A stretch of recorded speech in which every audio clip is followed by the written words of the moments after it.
حضرت حبیب یمنی بہت بڑا کاروبار تھا بیاض کا. بیوی اکثر کہا کرتی تھی سرتاج یہ کام چھوڑ دو. جب تم کسی سے بیاض کا پیسہ لاتے ہو نا تو غریبوں کا دل دکھتا ہوگا. کبھی بیوی کی بات نہیں مانی, کبھی سمجھی نہیں. ایک دن فرماتے ہیں کہ میں نے ایک غریب عورت کو بیاض پہ پیسہ دیا ہوا تھا. میں اس کے دروازے پہ گیا, اس نے کہا پیسہ نہیں ہے پھر آ کے لے جانا. کہتے میں واپس آ گیا. پھر دوسری مرتبہ گیا, اس نے پھر واپس کر دیا. کہتے میں تیسری مرتبہ گیا, جیسی میں گیا اس نے پھر کہا میرے گھر پہ کوئی کمانے والا بھی نہیں ہے حبیب یمنی, میرے پاس پیسہ بھی نہیں ہے, مہربانی کرو واپس چلے جاؤ, کبھی پیسہ ہوگا میں تمہیں واپس کر دوں گی. اللہ اکبر. حبیب یمنی کہتے ہیں کہ میں کیا بتاؤں تمہیں, جیسی اس نے اتنی بات کہی تھی نا میں کہنے لگا خاتون 3 چکر لگا دیے ہیں, آج خالی ہاتھ نہیں جاؤں گا, کچھ نہ کچھ لے کر ہی جاؤں گا. خاتون کہتی ہے حبیب میرے گھر میں کچھ بھی نہیں ہے, آج 3 دن کا فاقہ ہے, بڑی مشکلوں کے ساتھ مجھے گوشت کا ایک ٹکڑا ملا ہے, میں اپنے بچوں کے لیے لائی ہوں. مہینے گزر گئے, میرے بچوں نے گوشت کی صورت نہیں دیکھی تھی. کئی دن سے بچوں کی خواہش تھی ماں اگر ہو سکے تو گوشت کھلا دے. جب پڑوس میں گوشت بنا کرتا ہے میرے بچے مجھ سے بار بار کہا کرتے تھے اے حبیب آج کئی دن کے بعد مجھے گوشت ملا ہے, اس کے سوا میرے گھر میں کچھ بھی نہیں ہے. حبیب کہتے ہیں پھر ایسا کر وہی گوشت کا ٹکڑا لا کے دے دے جیسے حبیب نے اتنا کہا ہے. خاتون کی آنکھیں برسنا شروع ہو جاتی ہیں. کہتے ہیں حبیب میرے بچوں کے درمیان تھوڑی دیر سے خوشیاں آئی ہیں, اگر یہ گوشت کا ٹکڑا واپس چلا جائے گا تو میرے بچوں کے دل پہ کیا گزرے گی, مہربانی کر بہت جلد تیرے پیسوں کا انتظام کر دوں گی, جب واپس چلا جا. حبیب یمنی کہتے ہیں میں نے اس کی ایک نہ سنی, میں نے کہا میں پیسے لینے آیا ہوں, کچھ نہ کچھ لے کر کے جاؤں گا. اللہ اکبر. حبیب یمنی نے اتنا کہا, خاتون کہتی ہے حبیب معاف کر واپس چلا جا. جیسی کہتی ہے کہ میں حبیب نے گوشت کی سفارش کی, مجھ سے ضد کی, میں نے کہا حبیب نہ کر ایسا. آپ فرماتے کہ میں نے نہیں مانا, اندر گیا, میں نے گوشت کے ٹکڑے پہ ہاتھ ڈالا, جب لے کے چلنے لگا بچے ماں کے قدموں سے لپٹ گئے, رو کے کہنے لگے ماں کیا آج بھی گوشت نہیں کھا پائیں گے, اے ماں کیا آج بھی ہم گوشت کے لائق نہیں رہ گئے ہیں. حبیب یمنی فرماتے ہیں خاتون تڑپ گئی, رونے لگ جاتی ہے اتنا سن کے. حبیب کہتے میں نے اس کی ایک نہ سنی, اس نے 1000 منتیں کی, ہاتھ جوڑے پیر پکڑے, میں نے دھکا دیا گھر آ گیا, اپنی بیوی سے کہا بیوی ذرا گوشت بنا دے. کہتے میری بیوی نے گوشت بنانے کے لیے رکھا, اس سے پہلے مجھ سے کہا حبیب یہ لائے کہاں سے ہو. کہنے لگے فلاں کے گھر پیسے لینے گیا تھا لیکن پیسے نہ مل سکے تو گوشت اٹھا کر کے لے آیا ہوں. کہتے میری بیوی مجھ سے کہنے لگی حبیب گناہوں سے توبہ کر لے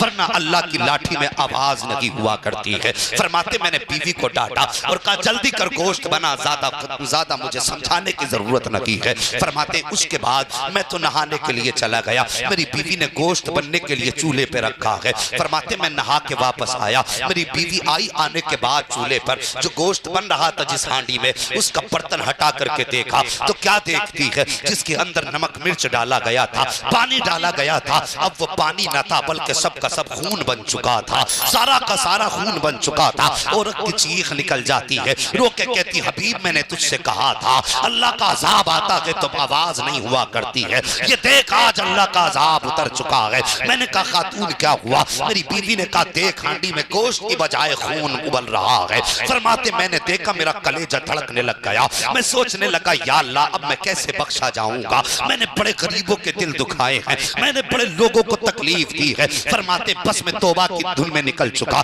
اللہ والے کی تلاش میں جا رہا تھا, ہے کوئی جو مجھے توبہ کرا دے. فرماتے جب میں راستے سے گزر کے جا رہا تھا, بچے کھیل رہے تھے چھوٹے چھوٹے, مجھے دور سے آتے دیکھا, میرا پاپ اتنا بڑا تھا, میرا گناہ اتنا بڑا تھا کہ بچے دور سے دیکھ کے کہتے ہیں اے بچوں راستہ خالی کر دو, وہ دیکھو حبیب یمنی آ رہا ہے, اتنا بڑا پاپی ہے, اگر اس کے دامن سے لگنے کے بعد ہوا ہمیں لگ جائے گی تو ہم بھی جہنمی بنا دیے جائیں گے. جیسی بچوں نے اتنی بات کہی ہے حبیب یمنی تڑپنے لگ جاتے ہیں, رو کے کہتے اے پروردگار میں تیرا بندہ اتنا بڑا پاپی ہوں کہ تیری بندے یہ آج میرے گناہ سے اتنی نفرت کر رہے ہیں کہ میرے دامن سے لگنے والی ہوا سے اجتناب کر رہے ہیں. اب بے قراری کا عالم ہے حبیب کے دل میں, دل اتل پتل ہو رہا ہے, دل کی دنیا بدل چکی ہے, تلاش میں نکلے ہیں اللہ والے کے. او خدا کی قسم ایک اللہ والے کی چوکھٹ پہ پہنچے ہیں, قدم پکڑ کے کہتے ہیں خطا ہو گئی ہے, ساری زندگی رب کی نافرمانی میں گزار دی ہے,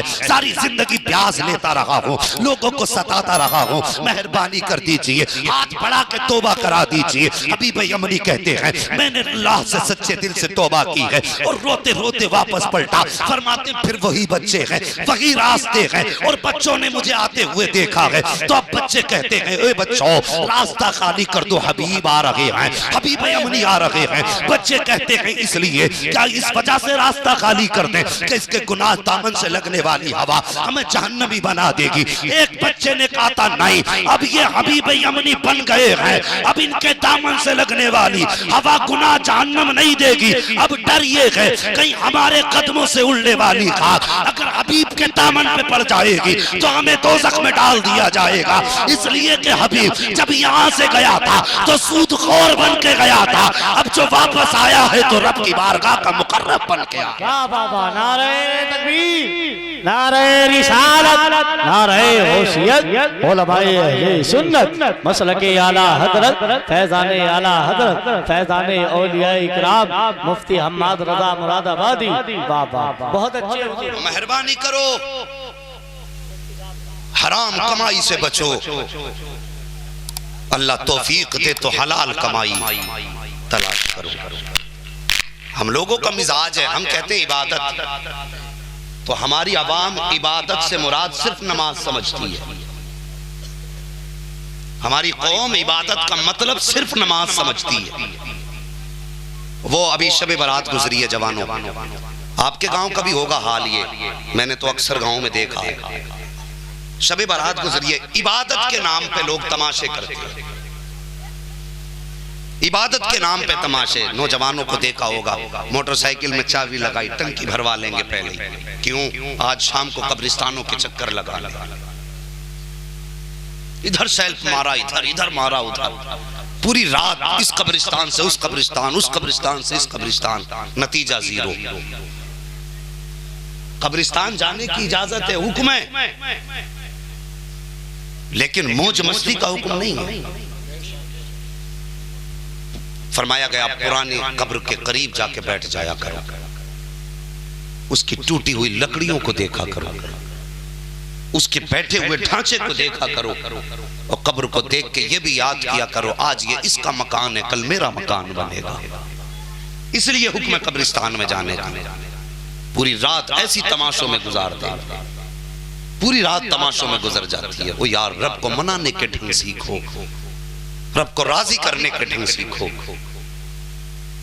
نکاح کس کی سنت ہے بتاؤ گے؟ نیچے والے بولیں نکاح کس کی سنت ہے؟